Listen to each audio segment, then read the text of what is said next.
1, 2, 3 하기로 했거든요. 네. 네, 안녕하십니까. 총리님, 동아일보 권우혁 기자입니다. 저는 검찰개혁 관련해서 질문 드리고자 합니다.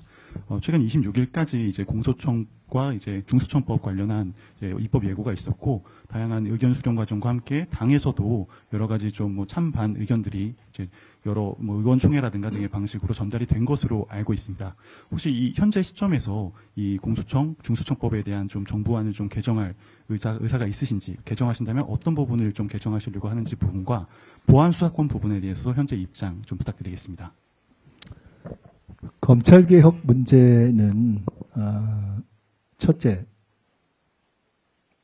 민주당과 민주세력 일반에 일정한 공감 위에서 출발한 것입니다. 그 공감의 대원칙은 수사와 기소의 분리입니다. 그거에 이견을 달 사람은 없다고 생각합니다. 구체적으로 들어가면 몇 가지의 중요한 쟁점과 그리고 수많은 세부적 쟁점이 있다고 생각합니다. 보안 수사권 문제 같은 경우는 비교적 중요한 쟁점일 것이고, 그 다음에 수많은 세부적 쟁점은 사실 무엇이 딱 옳다 이야기하기 어려운 그런 기술적 쟁점들을 포함하는 것일 것입니다. 애초에 이 문제를 통상 과거에 다뤄왔듯이 민정수석실 중심이 아니라 총리실 산하에 추진단을 설치해서, 추진단인가요? 기획단인가요? 추진단이죠. 추진단을 설치하고 거기에 뭐 행안부, 법무부 또는 뭐 하여간 관련 이렇게 실무진이 포함되고 자문위원회 의견들을 듣는 방식으로 그렇게 한 취지는 대통령님께서도 이 문제에 대해서 대원칙으로 수사기소 분리와 함께 수사를 통해서 국민들이 안정적으로 보호받을 수 있게 하는 그런 디테일도 종합되어야 하니 이에 대해서 충분한 수기를 할 수 있는 그러한 장이 필요하다라고 하셔서 총리실 산하로 오게 된 것입니다. 아시다시피 제가 미국 변호사긴 한데 제가 미국 헌법 전문입니다. 사실 저는 국내 이 검찰이라든가 이런 거는 제가 가서 수사는 받아봤는데 잘 모릅니다. 그래서 저는 애초에 이 가지고 있는 제 개인적인 몇 가지 원칙이 있다면, 첫째는 이것은 개인적인 원칙입니다. 제가 이미 누차 밝혔는데, 저는 수사기소 원칙, 분리 원칙을 반영해서 보안 수사권은 원칙적으로 없는 것이 맞다, 이렇게 생각을 합니다. 이 이야기는 여러 번 공개적으로 했습니다. 예외가 필요할지, 예외가 있다면 어느 정도일지 그 잘 모르겠습니다. 그런데 그것을 일정하게 필요하다고 생각하는 분들이 강도는 다르지만 존재하는 것도 현실입니다. 민주진영 내에도, 민주당뿐만 아니라 민주진영 내에도. 이 문제를 처음에 강력하게 얘기했던 조국혁신당에서도 보안수사권의 필요성을 인정하는 논의가 일정하게 있던 것을 알고 있습니다.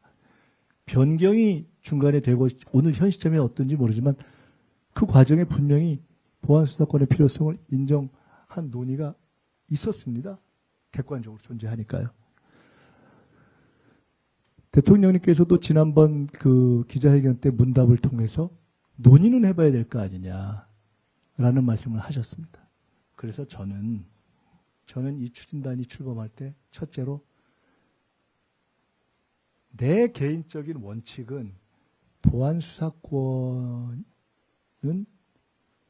허용하지 않는 것이 원칙이라고 생각하지만 제 개인의 입장을 가지고 추진단의 안을 만드는 것은 부적절하다고 생각했기 때문에 가급적 그 문제는 개인적인 입장으로 두고 이 문제에 대한 논의의 장을 활성화시키는 게 좋다고 첫째 생각했고요.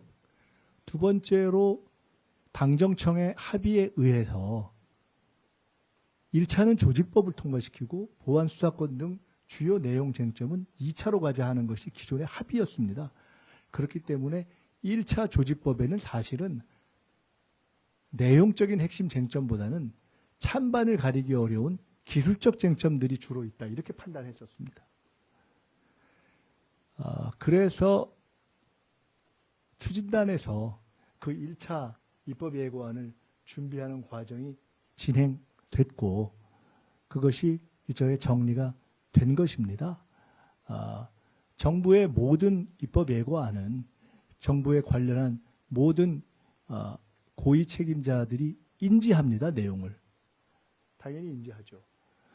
그럴 때는 저도 인지했는데 다만 말씀드렸듯이 저는 여기서 가장 중요한 쟁점은 실제로는 이후 2차 내용을 할 때 걸르는 것이 맞다고 봤고 그때의 보안수사권 문제에 대한 생각은 제가 이미 가지고 있었고 주 토론은 그때 이루어진다고 생각했고 그리고 이 1차 조직법상에 관련된 내용은 첫째 제가 말씀드렸지만 어떠한 경우도 범정부적인 고위직의 최종 인지를 거치고 또한 당정 간에도 상호 인지를 거칩니다. 그렇기 때문에 우리 추진단에 여기 우리 부단장도 실제로 애써서 고생했는데 너무 힘들어가지고 저한테 그 이번에 입법예고 낸 다음에 저한테 그만두겠다고 저를 협박까지 하는 이런 상황이 있었는데 당연히 첫 입법예고안에 대해서 이러저러한 이 유통과 이런 과정이 있었습니다. 일단 그렇게 말씀드리고요. 이것이 그동안의 과정이고 이후에 어떻게 할 것인가. 현재 보안수사권 문제 등 내용적 쟁점이 해결되지 않았기 때문에 그에 대한 의심 때문에 1차 논의가 훨씬 뜨거워졌습니다. 우리는 1차에는 차가운 논의를 하고 2차에 뜨거운 논의를 하자고 생각했는데 2차에 뜨거운 논의가 예정되어 있으니까 1차까지 이미 미리 뜨거워져 버렸습니다. 그래서 그렇다고 지금 이 시점에서 1, 2차를 합쳐서 할까? 아니면 원래대로 1, 2차를 구분해서 할까? 라는 고민도 있었습니다만은 지금 그것을 합치면 더 복잡해질 것 같아서 원래 생각했던 대로 1차는 1차대로 정리하고 2차의 본격 쟁점들을 다루는 것으로 그대로 가려 합니다. 다만 1차의 논의가 생각보다 뜨거워졌기 때문에 대통령님께서도 그렇고 저희도 그렇고 실제로 이와 관련돼서 검찰개혁을 철저하게 잘했으면 좋겠다라는 것에 가장 누구보다도 정치검찰의 어떤 공작적 수사의 피해를 많이 받은 사람이 이재명 대통령님이라면 저도 그만큼은 못해도 꽤 받아본 사람입니다. 실제로 지난번 인사청문회 과정에서도 드러났듯이. 그래서 그 구체적으로 어떠한 수법을 쓰는지까지도 너무 다 생생히 경험해 본 사람이어서 그에 대한 강한 의지를 가지고 있습니다.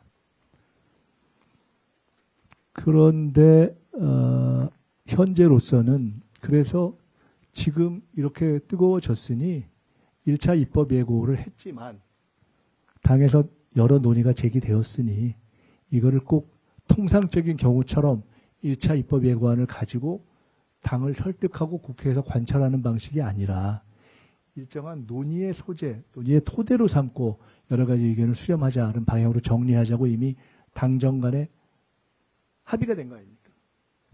그리고 현재 당에서 다양한 논의가 진행되고 있는 것을 알고 대략 몇 가지 쟁점들에 대해서는 당내 의견이 어느 정도 모아졌다고 제가 듣고 있습니다. 그렇지만은 여전히 그 1차 입법, 즉 조직법과 관련해서 아주 디테일들과 관련해서 혹은 각 법사위원들로 다 의견이 다른 쟁점들이 존재해서 그것까지 다 정리하기는 어렵고 원래 정부에서 범정부적인 점검과 당정 간의 기본적인 확인을 거쳐서 제시했던 입법 예고 안에 그 입법 예고 후에 당에서 제기된 일정하게 합의된 내용을 추가해서 수정 입법 예고를 적정한 시기에 하고 거기에 더해서 손볼 수 있는 것들은 당이 국회라는 장에서 교정해 나가면 되지 않는가 이 정도로 보고 있습니다. 이미 상호 인식을 다 이렇게 확인한 상태이기 때문에 그렇게 더 뜨거워질 일은 없지 않는가 이렇게 보고 있고요. 그것이 정리되면 다들 아는 바대로 예고된 뜨거운 쟁점인 보안수사권을 포함한 2차 입법 논의로 들어가야 합니다. 10월쯤까지는 중수청 또는 검찰청 등등이 다 새롭게 편제돼서 가동돼야 되기 때문에 제 개인적인 소망은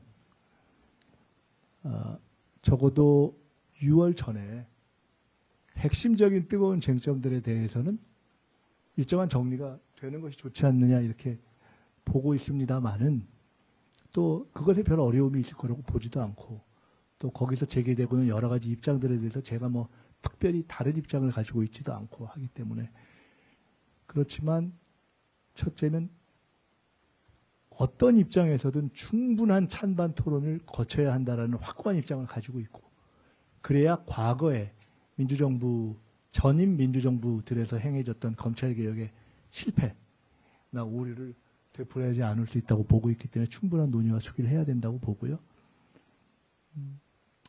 이게 이제 앞으로 지방선거 시기 등등도 있고 국회 상황이 있기 때문에 그 처리 시점에 대해서는 당과 논의를 해서 하겠습니다만은 저는 기본적으로는 이 문제는 올 6월 전에 일부 디테일 세부 쟁점들을 남기더라도 뜨거운 쟁점들에 관해서도 큰 정리를 하는 것이 좋다 이렇게 보고 있다는 말씀을 드립니다. 네, 그다음. 네.